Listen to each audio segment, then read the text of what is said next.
ठीक है। तो हमें भी उससे जो है निशा से प्रेरणा लेनी चाहिए। वो हरियाणा में उन्होंने टॉप किया है नीट में, और ऑल इंडिया रैंक 38 है। तो काफी लगन और मेहनत से जो उन्होंने यह हासिल किया है। हमारे योग में उसमें आता है योग सूत्र में 1/4 में, सतु दीर्घ काल निरंतर सत्कारा सेवितो दृढ़ भूमि है। तो दीर्घ काल तक सत्कार के साथ बिना अपताई मन के साथ हमें जो है अपने अभ्यास को जारी रखना है। और ये हमारे नेट जेआरएफ को क्लियर करने के लिए, और क्लियर ही नहीं, हम आपको यह कहेंगे कि आपको भी, हम सभी को भी क्या है, रैंक हासिल करनी है। ठीक है, टॉप में आना है। This is the pleasure, the wonderful pleasure, you can feel that. ठीक है, तो ये है इनोवेशन इन इवेल्युएशन सिस्टम। तो इनोवेशन क्या होते हैं? कोई भी ऐसे नए तरीके, ऐसे क्रिएटिव तरीके जिनसे बच्चे का जो है मूल्यांकन किया जा सके, वो इनोवेशन इन इवेल्युएशन आ जाते हैं इसमें। पहला है आउटसाइड इवेल्युएटर, मतलब कि एक तरह से जो एक्सटर्नल है, एक्सटर्नल बुलाए जाते हैं, और एक्सटर्नल के माध्यम से जो है बच्चों को जो किसी स्किल में परफेक्ट होते हैं, किसी स्किल में इनके उनको कुशलता प्राप्त होती है, ऐसे जो है एक्सटर्नल और इंस्ट्रक्टर बुलाए जाते हैं, जो कि बच्चों को ज्ञान देते हैं और बच्चों का जो मूल्यांकन करते हैं, उनसे ओरल एग्जामिनेशन देते हैं। उसके बेस पर जो है बच्चों को भी एक प्रेरणा मिलती है और मोटिवेशन मिलता है कि हमें भी बताना है, हमसे पूछ लिया जाएगा। तो वो एक तरह से एक्टिव होकर, एक्टिव माइंड के साथ उन चीजों को सीखते हैं और उसके लिए उत्साहित रहते हैं। ठीक है, तो ये था आउटसाइड वेलवेटर, इसके बारे में कल भी हमने डिस्कस किया। और नेक्स्ट है इंडेक्स कार्ड। इंडेक्स कार्ड क्या होते हैं? During the term an instructor can pass out index card. आप में से किसी का माइक ऑन है, आप माइक ऑफ कर लें। During the term an instructor can pass out index card to students and ask them to respond to two questions. ठीक है, तो एक कार्ड होता है, उस कार्ड में इसके दो साइडेड होता है, ये डबल साइडेड कार्ड। तो इसके दोनों साइडों पर एक एक क्वेश्चन होता है, उसको जो है बच्चे को दिया जाता है वो, और एक साइड में एक क्वेश्चन, दूसरी साइड में दूसरा क्वेश्चन, तो बच्चे को दिया जाता है उसको करने के लिए। उसमें बेसिकली होता क्या है, वो चेक करते हैं कि what are your overall impressions of the course, कि जो कोर्स आपको प्रोवाइड किया गया, जो सिलेबस आपको, जो पाठ्यचर्या आपको प्रोवाइड की गई, जो भी आपने पूरा साल जो सीखा है, उसमें क्या है ओवरऑल, उसका इम्प्रेशन क्या रहा, क्या प्रभाव जो है आपको फील हुआ, या फिर क्या आपने वहां से आउटकम निकाले, आपको अपने भीतर क्या चेंज नजर आ रहा है। ठीक है, इस प्रकार से कंक्लूजन बेस्ड क्वेश्चंस उनसे पूछ लिए जाते हैं बच्चों से। ठीक है, और इसके माध्यम से टीचर जो है उसका अधिगम जो एक तरह से मूल्यांकन कर पाने में सक्षम हो पाता है, और देख पाता है कि बच्चे ने क्या सीखा है यहाँ से, और जो उस लेक्चर में या फिर जो कोर्स में जो उसका उद्देश्य था, जो निर्धारित उद्देश्य था, उस तक बच्चा पहुंच पाया है कि नहीं पहुंच पाया है, वो भी इस इंडेक्स कार्ड से क्लियर हो जाता है। तो ये भी एक महत्वपूर्ण मूल्यांकन का तरीका है। नेक्स्ट है स्टूडेंट स्टडी ग्रुप। तो स्टूडेंट स्टडी ग्रुप में क्या है, students can be encourage to form small study group. ठीक है, तो स्टूडेंट इसमें क्या होता है कि बच्चों को एक छोटा समूह बनाने के लिए प्रेरित किया जाता है। स्टडी जो है अध्ययन समूह होता है वो, जिसमें अध्ययन अध्यापन होता है, अपने कोर्स से संबंधित एक्टिविटीज होती हैं, उसके माध्यम से कोई भी रिप्रेजेंटेटिव उसको सेंड किया जाता है, और जो है वो डिफिकल्टीज और क्वेश्चंस जो है उनको टीचर के साथ, इंस्ट्रक्टर के साथ साझा करता है। ठीक है, जैसे कि ये कोई ग्रुप बना दिया, इस ग्रुप में 4-5 बच्चे हैं, इस ग्रुप में 6 बच्चे हैं, और इस ग्रुप में 7 बच्चे हैं, या फिर 4 बच्चे, 5 बच्चे, कैसे भी हो सकते हैं, कितने भी हो सकते हैं, कम ज्यादा भी हो सकते हैं और इक्विवेलेंट भी हो सकते हैं। तो इनका एक एक लीडर बना दिया गया। उसने सभी बच्चों से जो है ग्रुप के सभी मेंबर से इन्होंने बात की, फिर इन्होंने बात करके इनको पता चला कि इस ग्रुप के मेंबर्स को यहाँ पर समस्या आ रही है। कई बार क्या होता है ना कि बच्चे डायरेक्ट टीचर से अप्रोच नहीं कर पाते, उनको या तो घबराहट होती है या फिर उनको ये लगता है कि टीचर कहीं कुछ पूछ ना ले पिछले कोर्स में से, हम मुझे नहीं आया तो, ठीक है। तो इस प्रकार से, और कई बार ऐसा भी होता है कि बच्चा जो है अपने आप को एक्सप्रेस कर पाने में टीचर के सामने सक्षम नहीं हो पाता, वो अपने पीयर ग्रुप के सामने अपनी जो है लोकल लैंग्वेज में बता देता है, ठीक है, जो कि उसको पता नहीं लगता कि टीचर के सामने कैसे उसको व्यक्त करना है। तो वो भी इससे जो है लीडर को वो कन्वे करता है मैसेज, और जो लीडर है वो जो इंस्ट्रक्टर है उसके सामने उसके साथ डील करता है, उससे डिस्कशन करता है, उसके ऊपर जो कंक्लूजन है वो सभी बच्चों को पता चल जाता है, ठीक है। इससे बहुत सारे टॉपिक्स हैं और बहुत सारे जो कंसेप्ट्स हैं वो क्लियर होते हैं, और बच्चों को भी एनकरेजमेंट मिलती है और उनका इवेल्युएशन होता है कि बच्चे किस स्तर पर सोच रहे हैं। इवेल्युएशन के साथ साथ अधिगम भी होता है, प्रोत्साहन मिलता है और इम्प्रूवमेंट होती है ज्ञान में। माइन्यूट पेपर्स, ये क्या है कि क्लास के एंड में instructor can ask students to write for a minute और टू, मतलब एक पेपर पे लिखने के लिए या दो लिखने के लिए उसको जो है कह सकता है, एनकरेज कर सकता है। लाइक कौन कौन से पूछेंगे, what is the most significant you learn today, ठीक है, उससे पूछ लेंगे कि आज जो है आपने क्या सीखा। जैसे हम कक्षा के अंत में आपसे पूछें कि आज बताओ आपने क्या क्या सीखा, क्या क्या अधिगम आपने किया, क्या नया सीखा, ठीक है। तो उमेश सर ने जो सीखा था वो आज उसको गवा दिया है लेकिन फिर से रिकॉल हो गया होगा उनको प्लेसमेंट, ऐसा आशा करते हैं। और नहीं हुआ है तो उमेश सर बाद में बता दीजिएगा, क्लास के अंत में करवा देंगे। तो हम क्या है इससे पता लगाते हैं, बच्चे का पता लगता है कि उसने कितना सीखा है, आज क्या सीखा उसने, ठीक है।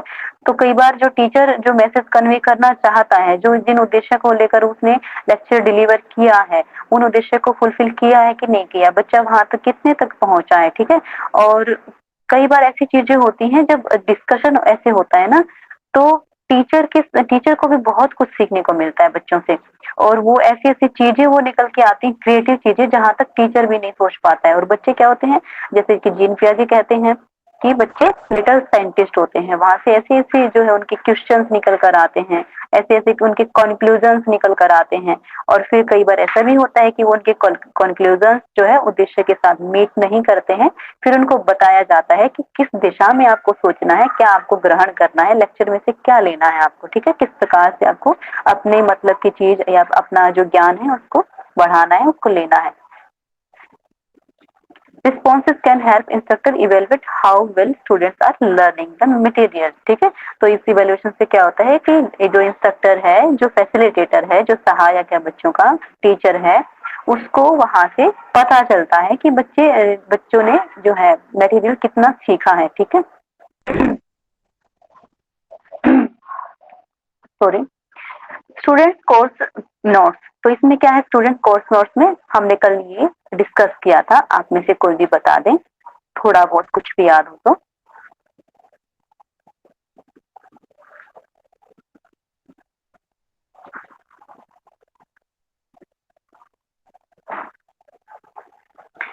ऐसे बहुत ही अच्छा नहीं लगता कि आप लोग नहीं बोलते हैं, तो पार्टिसिपेट करिए आप।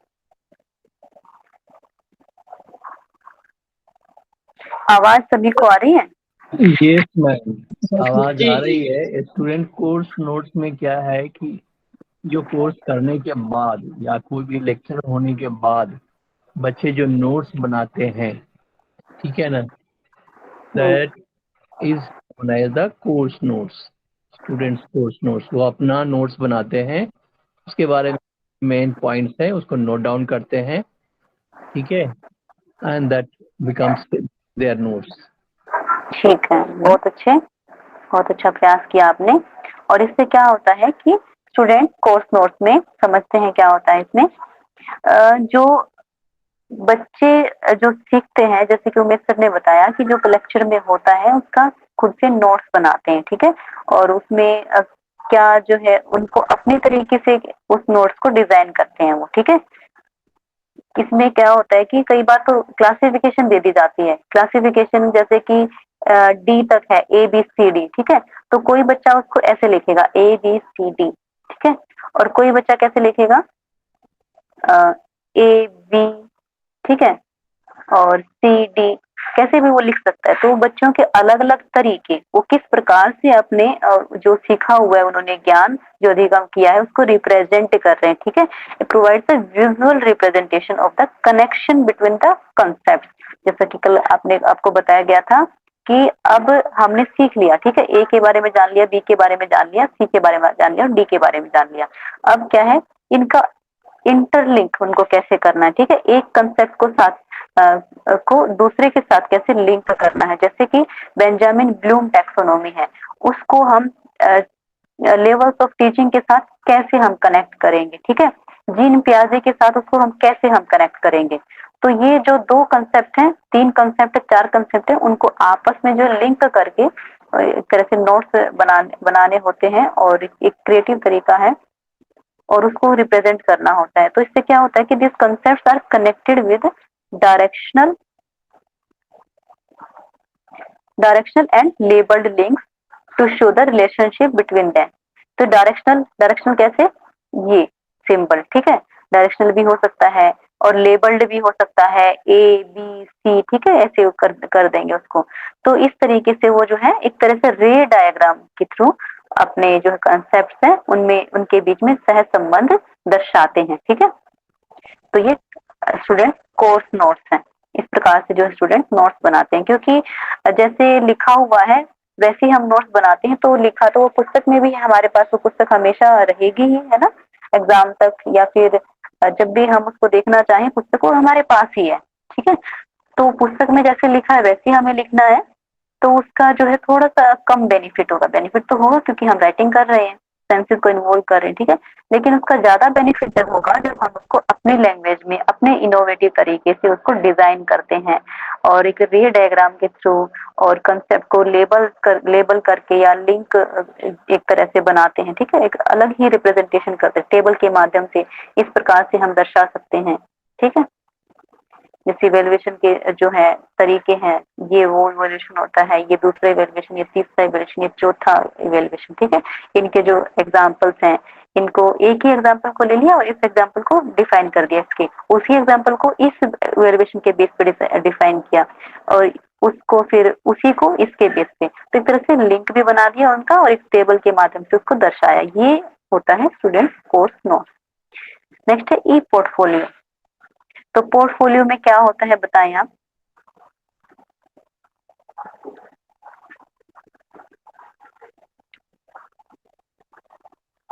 Yesterday, what we have discussed, na, regarding this portfolio, ki a certain type of notes and all it is being made at in one, you can say that file portfolio, ठीक है। तो वो portfolio होगा कि एक जगह उनके जैसे किसी के सर्टिफिकेट्स वगैरह है वो एक जगह इकट्ठा करके रखते हैं, वैसे ही किसी पर्टिकुलर सब्जेक्ट के जो भी नोट्स होंगे ना वो एक जगह रखे जाएंगे, that will be represented as the e portfolio. बहुत अच्छे, मेरे सर सही बताया आपने। एक तरह से क्या होता है कि वो जो रिकॉर्ड्स हैं वो एक साथ रखे जाएंगे, तो वो तो हो गया पोर्टफोलियो, ठीक है। और जब वो रिकॉर्ड्स क्या होता है कि इंटरनेट के माध्यम से उनको रिकॉर्ड किया जाता है, ठीक है, उनको रिकॉर्ड किया जाता है, उसमें जो रिकॉर्ड रखा जाता है और एक तरह से उनके जो उन्होंने सीखा है बच्चों ने कक्षा के दौरान जो भी उन्होंने सीखा है उसको एक तरह से इंटरनेट के माध्यम से, असाइनमेंट के माध्यम से या तो पिक्चर्स के माध्यम से, ठीक है, पिक्चर्स के माध्यम से भी ले सकते हैं और वीडियोस भी बना सकते हैं, उसका एनिमेशन जैसे होते हैं उनको डिजाइन कर सकते हैं, ठीक है, असाइनमेंट बना सकते हैं। उनके माध्यम से जो है उन्होंने अभी तक अधिगम किया है और कोर्स के दौरान उसको दर्शाते हैं कि उन्होंने क्या क्या सीखा है। पूरा पोर्टफोलियो मतलब कि पूरा एक तरह से निष्कर्ष उसको बारी बारी सिस्टमेटिक तरीके से उसको रिप्रेजेंट करते हैं, ठीक है।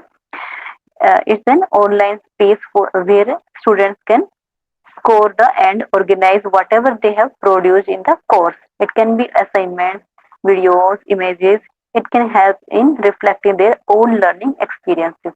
तो क्या है कि उनको एक ऑनलाइन स्पेस दिया जाता है, ऑनलाइन स्पेस के थ्रू उनको एक तरह से कहा जाता है कि आपने जो भी सीखा है कोर्स के दौरान आप उसको रिप्रेजेंट करिए, ठीक है। ई पोर्टफोलियो इलेक्ट्रॉनिक इंटरनेट के माध्यम से उसको एक तरह से सब पोर्टफोलियो बनाया जाता है ऑनलाइन, और उसी के माध्यम से बच्चे जो है उन्होंने जो सीखा है उसको बताते हैं। एक तरह से उनका रिफ्लेक्टिंग, जो रिफ्लेक्टिंग वो क्या करते हैं, उसका क्या रिफ्लेक्ट होता है वहां से, देयर ओन लर्निंग एक्सपीरियंस, उन्होंने क्या क्या सीखा है, उनकी लर्निंग एक्सपीरियंसेस क्या है, वो इसे पोर्टफोलियो के थ्रू डिफाइन होते हैं, ठीक है, पता लगता है उनका। तो सभी का एक ही उद्देश्य है कि उनको पता लगता है कि टीचर को कहाँ पर है बच्चे और क्या जो उन्होंने सीखा है, उनका एक्सपीरियंस, उनका खुद का एक्सपीरियंस क्या रहा है, ठीक है, कोर्स के रिगार्डिंग। असाइनमेंट्स रूब्रिक्स, तो असाइनमेंट रूब्रिक्स में क्या है, also called as scoring guide, is a tool, scoring guide भी इसको बोलते हैं, और ये टूल है जो कि यूज किया जाता है, use to interpret grade students on any kind of work.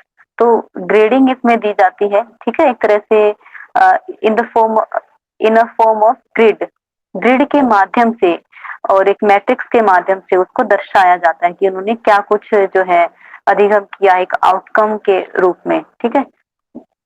एक तरह से ग्रिड के माध्यम से उनको ये बता दिया जाता है कि भाई मैंने यहाँ से इसमें जो है ये सीखा है, व्यवहारिक पक्ष में ये सीखा है, सोशल पक्ष में ये सीखा है, साइकोलॉजिकल पक्ष में मैंने ये सीखा, इस प्रकार से इनको अलग अलग कर देते हैं, और फिर यहाँ पे जो है उनका बताया जाता है कि मैंने इसमें इतना सीखा है, इसमें इतने परसेंट सीखा है और इसमें नहीं सीखा है, ये सब कुछ एक ग्रिड के माध्यम से एक ऐसा डिजाइन किया जाता है, एक सांचा सा बनाया जाता है, मैट्रिक्स बनाया जाता है, ठीक है, उसके माध्यम से दर्शाया जाता है।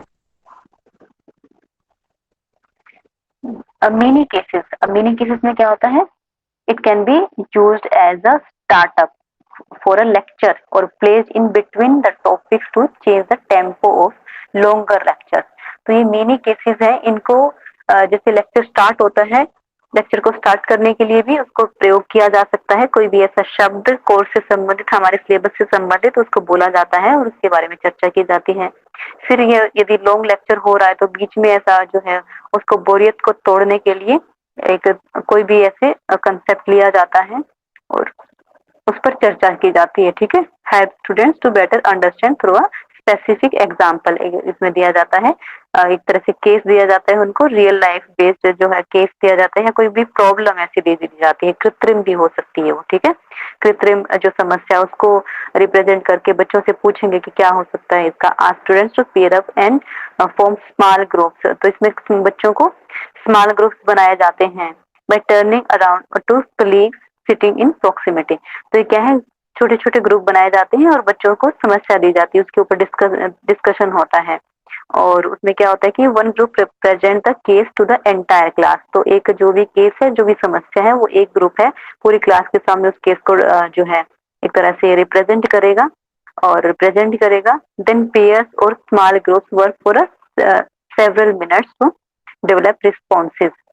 तो जो पेयर्स बनाए गए हैं, जो स्मॉल ग्रुप्स बनाए गए हैं, तो वो क्या है बहुत मतलब कुछ मिनट्स लेंगे उसको रिस्पॉन्स को डेवलप करने के लिए, ठीक है। तो उन्होंने जो उन्होंने सीखा है क्लास के दौरान, जो कंटेंट उन्होंने सीखा है, उस कंटेंट के आधार पे उस समस्या में वो कैसे इम्प्लीमेंट करें, ठीक है। जैसे मैथमेटिक्स में सम दिए जाते हैं, कोई भी आप मैथमेटिक्स का कोई भी आप एक तरह से फॉर्मूला बता दीजिए, कोई भी फॉर्मूला।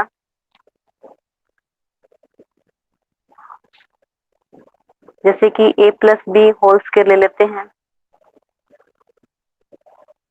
ए square plus B square plus 2ab, ठीक है। ये ये फॉर्मूला है। तो इससे क्या होता है कि बच्चे को ये सिखा दिया जाता है, पहले तो ये कंटेंट इसका है, लेक्चर होगा, ठीक है, लेक्चर। उसके बाद क्या है, मिनी केसेस लिए जाते हैं। मिनी केसेस में क्या होगा, कोई भी समस्या आपको दे दी जाएगी, कोई भी एग्जांपल आपको दे दिया जाएगा, ठीक है, कि ऐसा हुआ, ए ने ऐसा किया, बी ने ऐसा किया, तो ए और बी को जब इसके आउटकम को मिला देते हैं और उसका स्केयर करते हैं तो क्या आएगा, ठीक है। तो बच्चा क्या है, इसको अप्लाई करेगा, इसको अप्लाई करके वो आंसर को निकाल लेगा, ठीक है, डायरेक्ट उसको अप्लाई करना है। तो इसमें ऐसा ही होता है, बच्चों का ग्रुप बना दिया जाता है, एक जो ग्रुप है वो उसको रिप्रेजेंट करेगा पूरी क्लास के सामने कि ये केस ये समस्या है, ठीक है। और उसके बाद जो है क्लास जो है उस पर विचार विमर्श करेगी और जो उन्होंने सीखा है अभी, जो कंटेंट उन्होंने सीखा है, तो उसको इम्प्लीमेंट करेगी, उस समस्या में इम्प्लीमेंट करके उसका समाधान निकालेगी, ठीक है। I think it is clear to your, clear है तो बताएं, और जी क्लियर मैम। नहीं है तो भी बताएं, ठीक है। राउंड रोबिन चार्ट, तो आप निष्क्रिय ना बैठें, सभी अपनी जो है नोटबुक और पेन साथ में रखें और इनको नोट डाउन करते जाएं। यह आप जो है, अब आप जो है ना तो किशोर अवस्था में है, अडोलिसेंस लर्नर नहीं है आप, और ना ही आप चिल्ड्रन हैं, और आप क्या है, अडल्ट लर्नर हैं। तो अडल्ट लर्नर क्या है, सेल्फ मोटिवेटेड रहता है, खुद से ही वो करता है।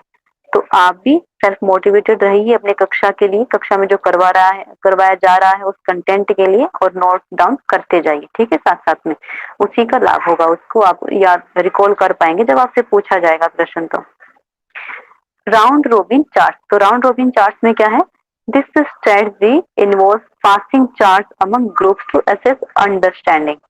तो जो है चार्ट को पास आउट किया जाता है ग्रुप के साथ में। उसमें क्या होता है, each group of 4 to 5 students begins with a chart और सेम मार्कर्स, ठीक है। जो मार्कर्स, सेम मार्कर्स मतलब एक तरह से कोई भी चिन्ह ले लिया जाता है, ठीक है, या कोई चार्ट ले लिया जाता है, उसके साथ 4 से 5 स्टूडेंट्स हैं, वो शुरू करते हैं। The group records an answer to an open ended question. तो जो एक ओपन एंडेड क्वेश्चन है, जिसका एक तरह से ओपन एंडेड कौन सा होता है, ओपन एंडेड वो होता है कि ये ऐसी समस्या है तो आपके हिसाब से इसका उत्तर क्या होगा, ठीक है। जैसे कि पोल्यूशन की समस्या ले लें हम, प्रदूषण की समस्या है, तो आपके हिसाब से इसका सोल्यूशन क्या होगा, तो आपके हिसाब से पूछा है ना। उन्होंने ऐसा तो नहीं, कुछ रेस्ट्रिक्शन तो नहीं लगाई, लेकिन यदि ऐसा पूछे कि सूर्य कहाँ से उदित होता है, वो पूरब से होता है, उसका फिक्स्ड है, ठीक है। और या फिर ऐसे पूछें कि कोई फैमिली रिलेटेड या फिर किसी का कोई पर्टिकुलर इंसान से संबंधित कोई भी प्रश्न पूछ लें, तो वो क्या है, क्लोज एंडेड है, उसका एक ही जो है निर्धारित उत्तर है उसका। जिसका निर्धारित उत्तर नहीं होता, जो आप अपनी समझ के अनुसार उसको बताते हैं, वो ओपन एंडेड होता है। मतलब कि उसका निष्कर्ष कुछ भी निकल सकता है आपके हिसाब से, और इंडिविजुअल डिफरेंसेस उसमें हो सकते हैं, ठीक है, डिफरेंट हो सकता है एक का उत्तर दूसरे के उत्तर से, वो ओपन एंडेड होते हैं। तो उनके बच्चों के सामने क्या होता है, इस केस में राउंड रोबिन चार्ट में बच्चों के सामने ऐसा कोई भी प्रश्न थ्रो किया जाता है, प्रश्न उनको बताया जाता है, और बच्चों को एक तरह से उसको करना होता है कि किस प्रकार से उसका आंसर हो, अपने आप से जो है चार्ट के माध्यम से या मार्कर्स के माध्यम से जो है उसको दर्शाते हैं। और जो ग्रुप होता है वो उसको रिकॉर्ड करता है उस आंसर को, ठीक है। रिकॉर्ड करने का इन द सेंस वो नहीं कि टेप रिकॉर्डर साथ में लेकर रखें, वो उसको सुनता है और उसको नोट डाउन करता है, ठीक है। एक तरह से ऐसा होता है। They can also share the knowledge they have on a topic covered in the class. तो एक इसमें क्या होता है, इसमें राउंड रोबिन चार्ट में, इसमें चार्ट के माध्यम से आप वो भी नॉलेज शेयर कर सकते हैं जो आपने कक्षा के दौरान सीखी है, ठीक है। तो ये कोई भी हो सकता है इसमें से। Once the student finish the chart, जब ये जो स्टूडेंट है चार्ट को फिनिश करता है, उसको बताता है कि मतलब मैंने ये सीखा है, इसके माध्यम चार्ट के माध्यम से उसका सहारा लेकर they pass it on to the second group. तो दूसरे ग्रुप के पास जो है उसको ग्रुप कर दिया जाता है। जैसे कि ऐसा मान लें कि इसमें चार्ट दे दिया गया, इसमें कोई भी क्वेश्चन है, क्वेश्चन 1 है, ठीक है, और इसका फिर ये जो ग्रुप है इसका उत्तर देगा, ठीक है। या फिर ऐसा मान लिया कि ये जो चार्ट है इसमें एक तरह से कुछ हाफ सोल्ड क्वेश्चन है, ठीक है, समस्या है उसके पिक्चर्स के माध्यम से दर्शाई गई है, तो उसमें उसको हाफ को ऐसे हो सकता है, या फिर पिक्चर्स के बारे में ही पूछ लिया जाए कि इसमें क्या है, कि क्या आप जो है पिक्चर परसेप्शन टेस्ट जो होता है ना, तो उसके माध्यम से, तो उसी प्रकार से जो है इसमें, और वो पिक्चर्स क्या होगी जो कोर्स में जो चल रहा है, जो सिलेबस में जो चल रहा है उससे संबंधित, ठीक है। जैसे कि हम पोल्यूशन के बारे में यदि हम पूछें, तो पोल्यूशन में यहाँ पर पोल्यूशन करते हुए दिखाया गया है, कोई साफ कर रहा है, कोई डस्टबिन में डाल रहा है, कोई डस्टबिन में नहीं डाल के वैसे ही कूड़े को फेंक रहा है। तो इसमें से पूछ लिया जाएगा कि आप इससे क्या समझते हैं और कैसे होना चाहिए, कौन क्या कर रहा है और होना क्या चाहिए, क्या दर्शाया गया है इसमें, कौन सी समस्या, तो सब कुछ ये प्रश्न इसमें पूछ लिए जाते हैं। Once every group has worked on every chart, responses are discussed in as a class. मतलब इसमें जो है उनके बाद जब सारे जो ग्रुप बनाए गए हैं वो सभी ग्रुप जो है अपना अपना रिस्पॉन्स बता देते हैं। उसके बाद क्या होता है कि सबके बारी बारी से रिस्पॉन्सेज को डिस्कस किया जाता है क्लास में। टीचर्स भी डिस्कस करते हैं, बच्चे भी डिस्कस करते हैं। तो उसमें दोनों का सहभागिता होती है और टीचर जो है बच्चों को हेल्प करते हैं निष्कर्ष पे पहुंचने के लिए कि कौन सा सही है, क्या कुछ ठीक है, करेक्ट है। एग्जिट एडमिट टिकट, तो एग्जिट एडमिट टिकट में क्या आएगा, इसमें है this strategy involves this strategy involves passing charts among groups to assess understanding। ठीक है, तो क्या है, ये एक स्ट्रेटजी है जिसमें होता है कि जो चार्ट को पासिंग करना होता है। इसमें भी ऐसे ही है कि among groups to assess understanding, उनकी अंडरस्टैंडिंग को असेस करने के लिए, आकलन करने के लिए, जांचने के लिए। Each group of 4 to 5 students begins with the chart, some markers the record. इसमें भी वही है, एक तरह से टिकट जो है, टिकट में हम शायद इसे मिस बाय मिस्टेक ये ऐसे ही हो गया दोनों में। एक एडमिट टिकट्स में जैसे टिकट्स हम वीडियो की जो है मूवी वगैरह के लिए टिकट्स लेते हैं, ठीक है, मूवी वगैरह के लिए टिकट लेते हैं तो वहां पर जो एक तरह से न्यूज रिपोर्टर मान लीजिए, ठीक है, तो वो क्या करते हैं, आप जब एंट्री कर रहे होते हैं हॉल में तो आपसे पूछते हैं कि सर, मैम, आपका शुभ नाम, आपका परिचय दीजिए और आप अंदर जो है मूवी देखने जा रहे हैं, क्यों देखने जा रहे हैं, इस मूवी को क्यों देखने के लिए आए हैं, कैसे, किस बात ने आपको एक्साइटेड किया। ठीक है, तो वो जो है हम जो है अपना एक्सपीरियंस या अपनी जो रुचि है उनके साथ शेयर करते हैं कि भाई ये बात है। ठीक है, तो एक तरह से वो एग्जिट एडमिट टिकट, तो एडमिट है, एडमिट में क्या होता है कि हम जब उसमें अंडर एंट्री कर रहे हैं तो उसके लिए जब उसको उनसे रिमार्क्स जो है रिव्यूज पूछे जाते हैं, फिर एग्जिट जब कर रहे हैं तो तब भी पूछा जाता है कि आप मूवी देखकर आए हैं तो आपका क्या एक्सपीरियंस रहा है। ठीक है, तो आपने क्या सीखा उससे, क्या आपको अच्छा लगा, कौन सा सीन आपको अच्छा लगा, क्यों अच्छा लगा। ठीक है, इस प्रकार से पूरा उसमें बता पूछते हैं कि क्या कैसी मूवी लगी आपको। इसी प्रकार से इसमें होता है लेक्चर के बारे में पूछा जाता है बच्चों से कि बच्चों आपको लेक्चर कैसा लगा, अपना फीडबैक दीजिए, क्या इसको आपको अच्छा लगा इस लेक्चर में, और क्या चीज ऐसी थी कि जहां पर आपको लगा कि ऐसा नहीं होना चाहिए। ठीक है, तो इस प्रकार से जो है उनसे पूछा जाता है कि किस बात ने आपको ज्यादा इंस्पायर किया, what is the most significant thing you notice during the course. ठीक है, ड्यूरिंग द लेक्चर, तो उनसे सब पूछा जाता है, प्रश्न पूछा जाता है, वो आ जाता है एग्जिट एडमिट टिकट्स में। जब बच्चे आंसर करते हैं तो उसके माध्यम से जो है उसके बेस पर टीचर जो है इवेलुएट करता है उनके नॉलेज को, उनके एक्सपीरियंस को, और उसके बाद जो है उसको ये एक आइडिया मिल जाता है कि नेक्स्ट कक्षा में कैसे पढ़ाना है। ठीक है, और बच्चों को क्या पसंद है, और मतलब किस तरीके से पसंद इन द सेंस, ऐसा नहीं कि उनको, बच्चों को तो मौज मस्ती पसंद रहती है, बच्चों को तो सोना खाना यही पसंद रहता है, लेकिन उसमें टीचर यह देखता है कि बच्चा सीखता कैसे है, सीखने में कौन सा जो मेथड है उसको रुचिकर लगता है, जिससे वो प्रेरित होता है और वो जिज्ञासा उसकी बढ़ती है। ठीक है, ताकि वो अधिगम ज्यादा से ज्यादा हो सके। तो ये जो इवेल्युएशन के तरीके हैं ये सभी उसी इसी बेस पर निर्धारित है कि टीचर को भी एक आइडिया मिल जाता है कि बच्चे जो है कैसे सीख रहे हैं, क्या उनका पेस ऑफ लर्निंग है और उनको किस प्रकार से सीखना चाहिए, किस दिशा में बच्चे सोच रहे हैं, और कैसे उनको जो है उनका उद्देश्य मीट जो है कोर्स के उद्देश्य को वो मीट करें, कोर्स के उद्देश्य की दिशा में वो चले, किस प्रकार से उनको सीखना चाहिए, कैसे दृष्टिकोण रखते, तो उसको भी जो है टीचर सोचना सिखाते कि आपको कैसे सोचना है किसी भी पर्टिकुलर टॉपिक के बारे में। स्ट्रेटजिक क्वेश्चनिंग है। स्ट्रेटजिक क्वेश्चनिंग में क्या होता है कि एक तरह से स्ट्रेटजी शब्द से आप क्या समझते हैं, थोड़ा सा बता दें एक बार, क्या समझते हैं आप इस बात से। स्ट्रेटेजी का मतलब कोई एक चीज बनाया जाता है, प्लान बनाया जाता है। स्ट्रेटेजी कैसे, जैसे कहीं हमें बॉर्डर पे हमें किसी प्रॉब्लम को टैकल करना है, सपोज करो कि हम आर्मी के सोल्जर हैं या उसके कमांडर हैं, तो what are strategy I will make to defend the opponent whatever that situations are there. तो स्ट्रेटेजी बनाया जाएगा, एक प्लान बनाया जाएगा, उसके अनुसार हम एक्ट करेंगे।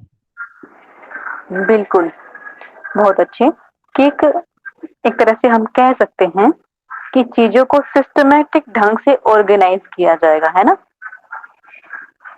वो हमारी स्ट्रेटजी होती है कि स्ट्रेटजिक क्वेश्चनिंग उनसे की जाती है। Strategic questioning strategies may be used with individual, small groups और entire class। तो वो क्या है, इंडिविजुअल के उसके ऊपर भी, उसके बेस पर भी उसको प्रयोग कर सकते हैं, इंडिविजुअल के साथ, मतलब व्यक्तिगत रूप से भी किसी बच्चे को जो खड़ा करके उससे पूछ लिया जाता है, स्मॉल ग्रुप में भी और एंटायर क्लास के लिए भी एक तरह से क्वेश्चनिंग स्ट्रेटजी अपनाते हैं।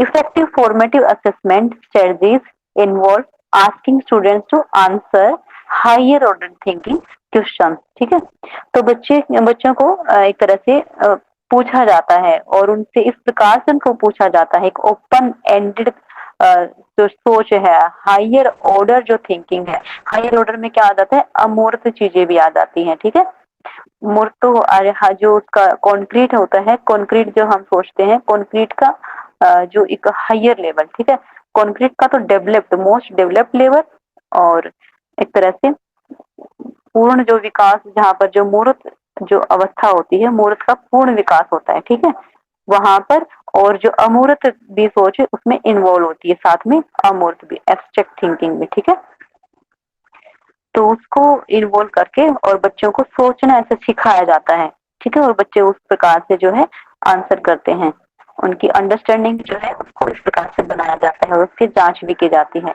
तो इसमें की पॉइंट्स क्या है, क्या होता है कि ये किससे जो स्ट्रेटजिक है, मतलब कि एक तरह से स्ट्रेटजी क्या है, प्लानिंग, प्लानिंग के तहत क्वेश्चनिंग की जाती है, एक सिस्टमेटिक प्लान लिया जाता है, युक्तिपूर्ण होता है वो पूरा। तो इसमें क्या है, ये जो सोक्रेटिक है, सोक्रेटिक क्वेश्चनिंग, तो सुकरात हुए हैं, दार्शनिक हुए हैं ये, और इन्होंने भी एजुकेशन के जो क्षेत्र है इससे संबंधित बहुत सारी ऐसे इन्होंने दिया है, इनकी खोजें हैं। ठीक है, इन्होंने एक दिया है क्वेश्चन आंसर विधि, ठीक है, क्वेश्चन आंसर मेथड दिया है इन्होंने, प्रश्नोत्तरी विधि दी है, टीचिंग मेथड है ये, याद रखेंगे, इसमें से प्रश्न पूछ लिया जाता है, आपको पिछली कक्षाओं में लिखवाया भी गया था। जो प्रश्नोत्तर विधि है वो सुकरात ने दी है। ठीक है, सोक्रेट्स, उन्हीं के लिए प्रयोग किया गया है। तो जो सोक्रेट्स का क्वेश्चनिंग है, तो सोक्रेट्स ऐसा मानते हैं, वो मानते हैं कि बच्चों को डायलॉग करना चाहिए, बच्चों को बातचीत करनी चाहिए, जो टॉपिक चल रहा है उसके विषय में। ठीक है, क्वेश्चन करना चाहिए। जब हम व्हाई, व्हाट एंड हाउ ये जब क्वेश्चन लेकर चलते हैं तो इससे क्या होता है कि हमारी लर्निंग इफेक्टिव होती है। ठीक है, प्रभावशाली हमारा अधिगम होता है। तो सोक्रेट्स कहते हैं जब तक बच्चे क्वेश्चन नहीं करते हैं, जब तक डायलॉग आपस में नहीं होता है, मतलब कि बातचीत आपस में नहीं होती है, टीचर और स्टूडेंट का इंटरेक्शन जब आपस में नहीं होता है, तो तब तक क्या रहता है कि सीखना नहीं हो पाता है, अधिगम नहीं हो पाता है। ठीक है, स्ट्रेंथ, वीकनेस, अपॉर्चुनिटी, थ्रेट्स, और इसमें क्या होता है कि बच्चे की इसको इसको करने के बाद बच्चे की स्ट्रेंथ का पता चलता है, वीकनेस का पता चलता है, और उनकी जो अपॉर्चुनिटीज हैं उसको भी उनके सामने रखा जाता है। ठीक है, और थ्रेड्स का, उनके क्या क्या थ्रेड्स हैं, हर एक के पास उनके अपने अपने भय होते हैं। ठीक है, तो बच्चे किसमें थ्रेड मान रहे हैं, बच्चे जो अगर सीखने में समस्या आ रही है तो क्यों, कहाँ पर आ रही है, ठीक है, उसका भी इससे पता चलता है।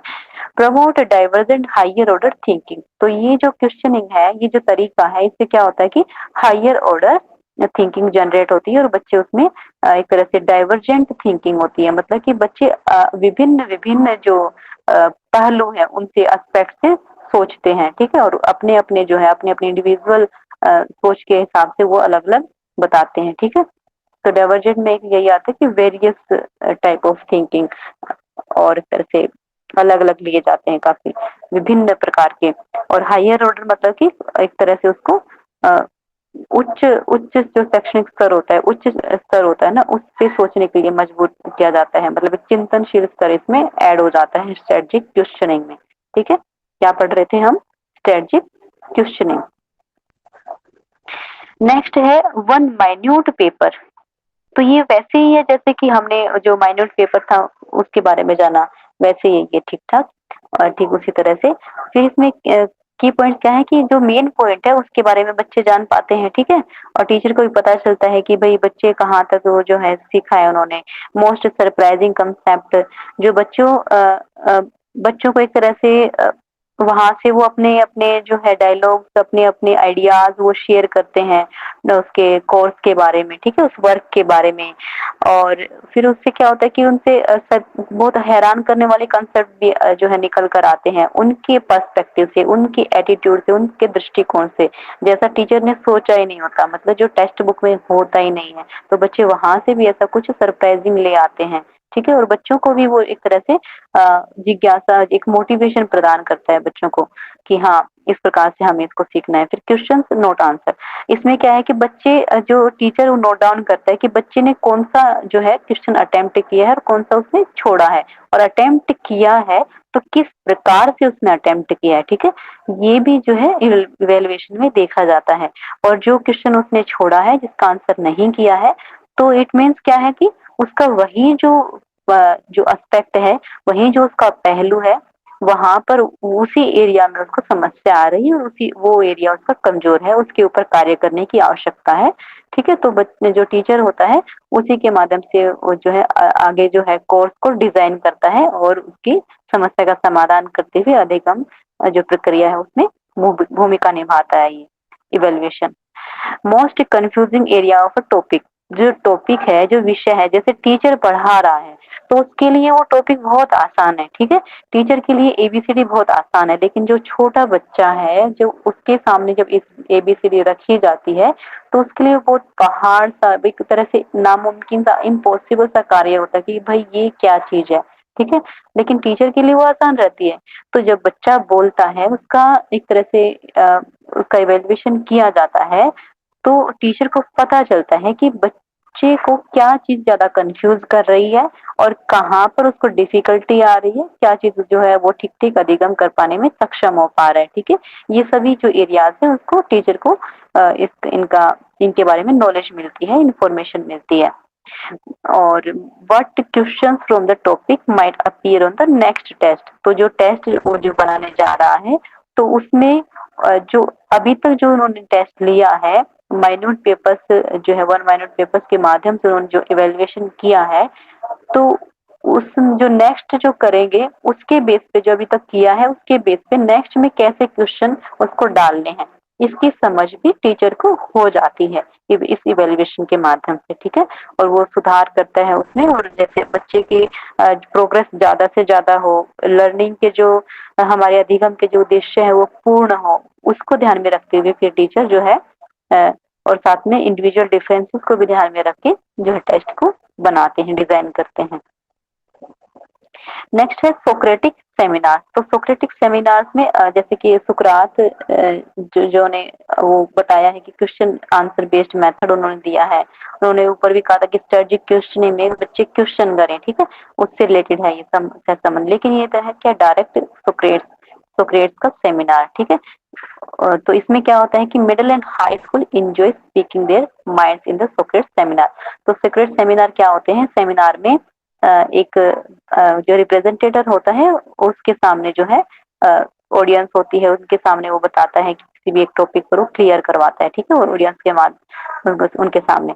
तो जो सुकरात है, सोक्रेटिक है सेमिनार्स में, जो मिडिल और हाई स्कूल के बच्चे हैं, जो मतलब कि अडोलिसेंस में, किशोरावस्था में जो प्रवेश कर चुके हैं, ठीक है, छोटे बच्चे नहीं, जो किशोरावस्था में जो प्रवेश कर चुके हैं वो बच्चे क्या करते हैं, किसी भी टॉपिक के ऊपर बोलते हैं, उनके मतलब कि इंजॉय स्पीकिंग देयर माइंड, मतलब क्या है इस चीज का कि वो अपना जो है उनके ब्रेन में जो है, जिस प्रकार से वो सोच पाए हैं, जिस प्रकार से वो अधिग्रहण कर पाए हैं, उस बेस के ऊपर वो जो है अ, बोल पाने में सक्षम हो पाते हैं और वो अपना रख पाते हैं अपने पॉइंट ऑफ व्यू को, ठीक है। और जैसे कि अलग अलग जो है सेमिनार देते हैं तो उनके माध्यम से वो सीखते भी बहुत हैं, ठीक है, एक दूसरे को सुन के कि हाँ जो इस टॉपिक के ऊपर इस प्रकार से भी सोचा जा सकता था कि मेरा ये पहलू था, ये इसको लेना था, ये मैंने छोड़ दिया, ठीक है, उसको एक अच्छे से पता चलता है। स्मार्ट टॉपिक्स बाय टीचर, इसमें क्या होता है, प्रोसीजर क्या है इसका, तो जो टीचर के द्वारा स्मॉल टॉपिक, कोई भी छोटा टॉपिक, ठीक है, ऐसा नहीं कि भारी भरकम सा, उसको छोटा सा टॉपिक कोई दिया जाता है, फिर उसके बाद जो है सेमिनार डिजाइन किया जाता है स्टूडेंट्स के द्वारा। स्टूडेंट बच्चों को टॉपिक दे दिया जाता है कि भाई आपका सेमिनार होगा, सेमिनार का टॉपिक ये है, ठीक है। अब सेमिनार कैसे आपको डिजाइन करना है, क्या क्या उसमें बोलना है, कौन कौन से पॉइंट्स होने चाहिए, वो बच्चा खुद करता है, उसको कंडक्ट भी खुद ही करता है उस सेमिनार को, ठीक है। और इसमें क्या होता है कि फिर उसके एंड में क्या होता है, डिस्कशन ऑन क्रिटिकल रिपोर्ट, जो जो रिपोर्ट आई है उसके उसके ऊपर जो है डिस्कशन होता है, ठीक है। ये इसमें सोक्रेटिक सेमिनार्स में था। एक तरह से काफी इनोवेटिव सोक्रेट्स ने दिया है कि जैसे बच्चा ज्यादा से ज्यादा सीख पाए। नेक्स्ट है फॉर्मल एसे एंड रिपोर्ट। तो फॉर्मल एसे एंड रिपोर्ट में क्या होता है, बताएं एक बार थोड़ा सा। क्या आप लोग सुन रहे हैं? जी मैम। ठीक है, बहुत इसमें बहुत मैडम धन्यवाद। कोई भी टॉपिक जो दिया जाएगा टीचर के द्वारा हाँ फॉर्मल जी। ऐसे रिपोर्ट में, हाँ, तो कोई उस टॉपिक पे हम ऐसे लिखेंगे and will submit to the teacher, ठीक है। उसके बाद उसके भी उस विषय पे डिस्कशन होगी और एक जनरल पॉइंट टीचर को पता चलेगा कि स्टूडेंट्स के हमारी क्या लेवल है, उस टॉपिक के ऊपर में क्या सोच है, how they are thinking, how much they have learn and what is the improvement can be done on this topic, where they are lacking of their knowledge, कहाँ उसकी कमी रह गई है, किस दिशा में उसको और इम्प्रूव किया जा सकता है। All this things can be included in this ऐसे। ठीक है, बहुत अच्छे। तो ये ऐसे वैसा ही ऐसे नहीं है कि आप कि माई मदर माई फादर ये लिखने के लिए बच्चों को बोल दिया गया। ये ऐसे इस प्रकार से डिजाइन किया जाता है कि वो एक तरह से क्रिएटिविटी को शो करे, ठीक है। आपके अंदर की जो क्रिएटिविटी है उसको शो करे, जो एक तरह से आपके कौशल को जो है स्किल्स है उनको शो करे, ठीक है। और जो ऐसे दिया गया है, जो टॉपिक दिया गया है उसको कितने क्रिएटिव तरीके से आप उसको रिप्रेजेंट कर पा रहे हैं, ठीक है। एक आइडिया के ऊपर कैसे ये कितने जो है। ऐसे वाले ऐसे होते थे मैम कि अगर मैं देश का प्रधानमंत्री होता, या फिर अगर मैं फूल होता, अगर मैं बटरफ्लाई होता। हम्म, बिल्कुल। और वैसे भी दे दिए जाते हैं कि सिंपल टॉपिक भी दे दिया जाता है और उनको एक तरह से अच्छे से वो कितने क्रिएटिव ढंग से उसको प्रेजेंट करे, ऐसा भी हो सकता है। और आपने बिल्कुल अच्छा उदाहरण बताया कि एक तरह से अ, अलग तरीके से उनको उनके सामने पेश किया जाता है, ठीक है, उनके कोर्स से संबंधित, ठीक है। ऐसा नहीं कि कुछ भी उनको दे देंगे, उनके जो कोर्स है, जो सिलेबस है, उस सिलेबस से संबंधित उनको टॉपिक दिया जाता है। और एक तरह से वो किस प्रकार से उस लैंग्वेज में डालकर उसको एक, ये लैंग्वेज की भी कला होती है, ठीक है। और उसको कैसे वो करते हैं, रिप्रेजेंट करते हैं, तो उनकी भाषा का भी उनसे ज्ञान हो जाता है। और एक तरह से उनके कौशल का भी ज्ञान होता है और कितना उनको नॉलेज है उस कंसेप्ट के बारे में, उसके बारे में भी पता चलता है, ठीक है। और इसमें क्या होता है कि एक समेटिव असेसमेंट, समेटिव असेसमेंट जो है वो इसका एग्जाम्पल एक तरह से है कि बच्चों को, हाँ, समेटिव असेसमेंट इसमें इन्वॉल्व हो जाती है तो हम इसको एक तरह से दूसरी तरीके से भी जान लेते हैं। जैसे कि लास्ट में जो टेस्ट लिया जाता है, ठीक है, जो बच्चों का टेस्ट लिया जाता है उसमें क्या किया जाता है, परीक्षण होता है, समेटिव परीक्षण, योगात्मक परीक्षण। तो उसमें बच्चों का एक तरह से प्रमोशन के लिए, नेक्स्ट क्लास में प्रमोशन के लिए और उनको एक तरह से रिमार्क देने के लिए वो टेस्ट किया जाता है। लेकिन जो एससी एंड रिपोर्ट्स में क्या होता है कि समेटिव एवेल्युएशन होता है, जहां पर हमें परीक्षा लेनी चाहिए, क्वेश्चन पेपर उनको देना चाहिए, उनको कोई भी टॉपिक दे दिया जाता है, ठीक है। और ये जो एक तरह से पारंपरिक जो तरीका है क्वेश्चन आंसर का, उसको ना अपना के वो टॉपिक दे दिया जाता है, एक इनोवेटिव तरीका अपनाया जाता है। और उसके बारे में जो बच्चों अपना जो है व्यू एक्सप्रेस करते हैं और एक तरह से क्रिएटिव तरीके से उसको एक्सप्रेस करते हैं, फिर उनके अंदर एक तरह से आर्ग्यूमेंट को भी ले सकते हैं वो, और किसी कंसेप्ट को जो है एक्सप्लोर कर सकते हैं उसको दर्शाने के लिए, व्याख्या करने के लिए, ठीक है।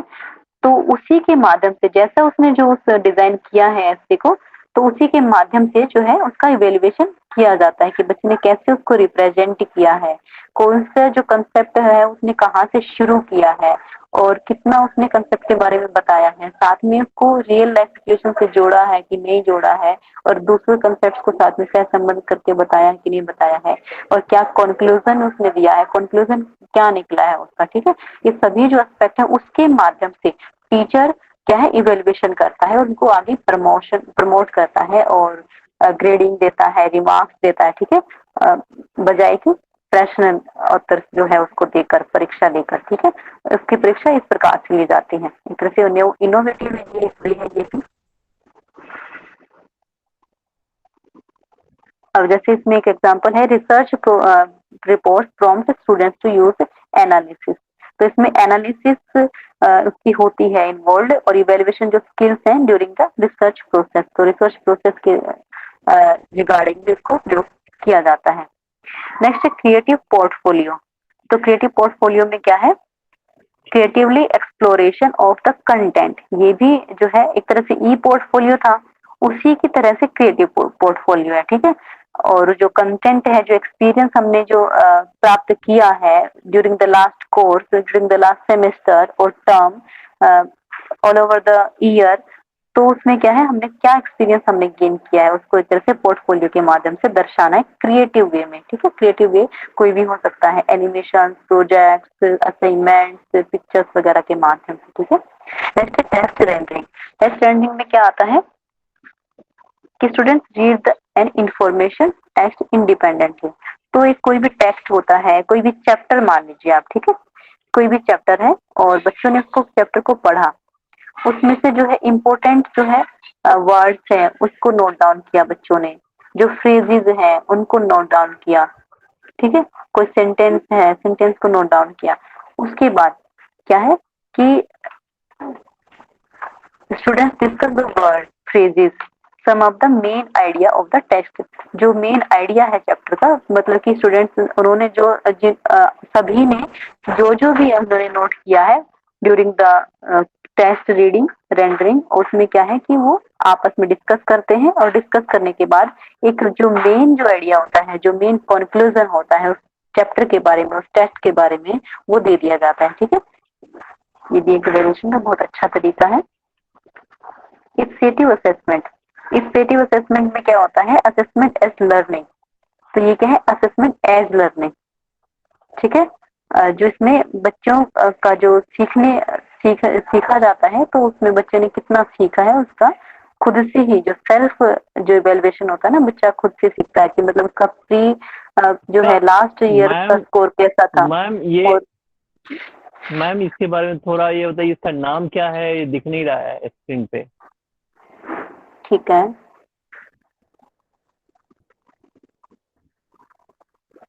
ये कौन सा असेसमेंट है? ये है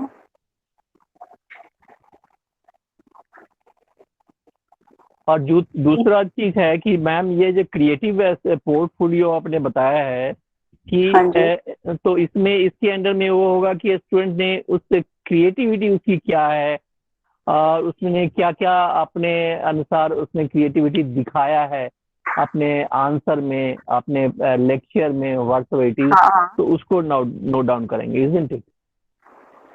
हाँ, जो उन्होंने सीखा है ना लेक्चर के दौरान, जो भी सीखा है उसको एक तरह से क्रिएटिव ढंग से, या फिर उन्होंने क्या उसका जो ज्ञान उन्होंने लिया है उसको अप्लाई किस तरीके से वो कर सकते हैं, उसका एक पोर्टफोलियो तैयार करते हैं कि पूरा का पूरा उन्होंने अभी तक जो सीखा है क्रिएटिव ढंग से उसको कैसे रिप्रेजेंट करें, कि कैसे, जैसे कि एक चार्ट के माध्यम से कर सकते हैं, प्रोजेक्ट के माध्यम से उसको रिप्रेजेंट कर सकते हैं कि पूरा का पूरा जो है हमने जो अभी तक सीखा है क्या कुछ है, उसमें एक प्रोजेक्ट बना दिया जाता है, उसमें अलग अलग से वो ऐड कर दिए जाते हैं। ठीक है, वो एक तरह से क्रिएटिव वे होता है। ठीक है, और क्रिएटिव जो है क्रिएटिविटी कई प्रकार से हो सकती है। ठीक है, और एक तरह से ऐसा मान सकते हैं कि पोएम्स के माध्यम से भी हो सकती है। ठीक है, वर्ड्स के आपस में जैसे कि टेबल बनाते हैं, ग्रिड बनाते हैं, मैट्रिक्स बनाते हैं, उसके माध्यम से बच्चा दर्शाए, वो भी हो सकती है क्रिएटिव क्रिएटिव पोर्टफोलियो में, कि पूरे साल का वो बता दे, कि दर्शा दे कि उसके माध्यम से उसने कैसे क्या कुछ सीखा है अभी तक। क्रिएटिव में वही आ जाता है। और ये है इफेक्टिव असेसमेंट। जो एब्सेटिव जो मूल्यांकन होता है इसमें क्या होता है कि असेसमेंट एज लर्निंग है। बच्चे जो है अपना कंपेयर करते हैं, जो अपने प्रीवियस का जो रिजल्ट रहा है, पहले का रिजल्ट और उसका जो है दोबारा उन्होंने ट्राई किया, या फिर जो नेक्स्ट अब जो प्रेजेंट जो रिजल्ट आया है उसके साथ, ठीक है, उन्होंने कितना इम्प्रूवमेंट किया है, क्या कहाँ पर लैग किया है और क्या कमी रही है, क्या उसको इम्प्रूव करना है, वो खुद से खुद की असेसमेंट करता है। ये एब्सेटिव असेसमेंट होता है, ठीक है। तो इसमें है कि पर्पजेज क्या है डिफरेंट टाइप्स ऑफ आकलन के, कि assessment for learning, assessment of learning और असेसमेंट एज लर्निंग, ठीक है। तो ये इसके हमारे इस मूल्यांकन के एक तरह से उद्देश्य हैं, ठीक है, एक तरीके भी हैं और पर्पज भी है, ठीक है।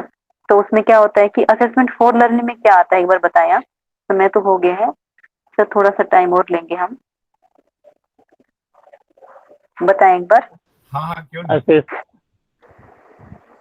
असेसमेंट ऑफ लर्निंग का मतलब ये है कि ये जो कुछ क्या क्या वो उसने लर्न किया है उसके ऊपर असेसमेंट हम बनाएंगे, कि कंपाइल करेंगे वो जो जो कुछ भी उसके जो भी जो उसका अधिगम हुआ है बच्चे का, उसके ऊपर पूरा असेसमेंट बनाएंगे and we will forward it, isn't it? कौन से का बताया आपने, ऑफ का?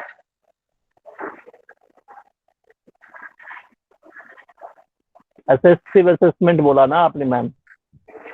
असेसमेंट, हम्म, ठीक है, हाँ सही बताया आपने, कंपैरिजन होता है इसमें, और एक तरह से जो प्रीवियस जो रिकॉर्ड है या फिर प्रीवियस उसका परफॉर्मेंस है उसके साथ कंपैरिजन किया जाता है, दूसरे बच्चों के साथ कंपैरिजन कर सकते हैं, जो स्टैंडर्ड्स हैं, जो मानक जो निर्धारित किए गए हैं उनके उनसे कंपैरिजन कर सकते हैं, वो आकलन होता है, ठीक है। लेकिन ये आकलन जो होता है, अधिगम के लिए आकलन, अधिगम का आकलन और अधिगम एज जो है अधिगम आकलन के रूप में, वो कैसे होता है?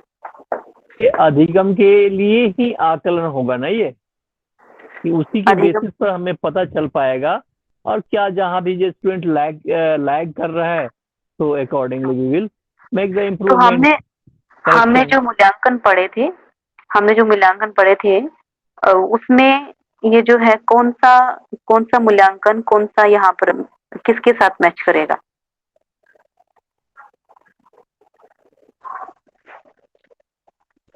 जैसे कि अगर आपको यहाँ पर नेम दे दिए जाए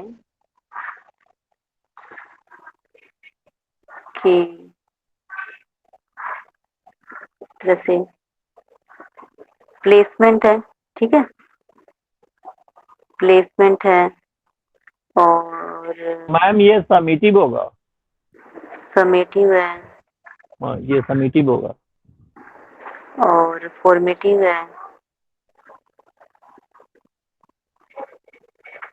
ठीक है, और एक तरह से तो किसका किसके साथ मैच करेंगे आप? ए, बी, सी और ये डी, ठीक है। ये 1, 2 और 3, इनमें किसके साथ कैसे मैच करेंगे आप? आंसर क्या होगा? पहले का जो मैचिंग किसके साथ करें? अरे आप लोग पार्टिसिपेट करिए, बताइए क्या जी होगा जी इसमें? मैडम, प्लेसमेंट जो आपने बनाया है मैं प्लेसमेंट वाला, वो टेक्स्ट रीडिंग के साथ मैच होगा, क्योंकि टेक्स्ट रीडिंग का मतलब कि जो भी आपने उसने पढ़ा है बंदे ने, या जो भी टॉपिक जो पढ़ा है उसके बारे में वो एक नोट बनाएगा, टेक्स्ट नोट बनाएगा, और वो आपका प्लेसमेंट का एक एग्जाम्पल होगा। आप सिर्फ इसमें से बताएं, ये जो 3 ऑप्शन है इनको किसके साथ मैच करेंगे आप? Question is self is not clear ma'am, किसके साथ मैच ठीक है, कराना है? इनमें से चारों में से किसी के साथ भी जो करेक्ट है उसको मैच कराना है, ठीक है। कोई भी आप बता सकते हैं, ऐसा नहीं कि आप कहीं फिर उमेश सर के ऊपर ब्लेमिंग लगाएं कि उमेश सर ने Assessment for बोलने नहीं दिया, हम learning, तो बोलने ही placement वाले थे। होगा। हाँ जी, असेसमेंट फॉर लर्निंग प्लेसमेंट होगा। ठीक है। और बाकी भी मैच करवाएं, एक ही मैच हुआ ये तो। मैम इसका मीनिंग समझा नहीं है हमें। समेटिव लग क्या? रहा है। आपका समझ में आ गया मैम, इसका जो असेसमेंट ऑफ लर्निंग, ये जो एक जैसे दिख रहे हैं ना, तो इसका मीनिंग नहीं पता, मतलब समझा है, इसलिए हम लगा नहीं रहे। Assessment Hindi, of learning Hindi का समेटिव आएगा। चलिए ऑफ में हिंदी में समेटिव बताते हैं। हिंदी में आएगा, पहला है ओफ, है ना, ओफ मतलब कि अधिगम का मूल्यांकन। फोर है मतलब दूसरा है अधिगम के लिए मूल्यांकन, और तीसरा है अधिगम के रूप में मूल्यांकन। ठीक है।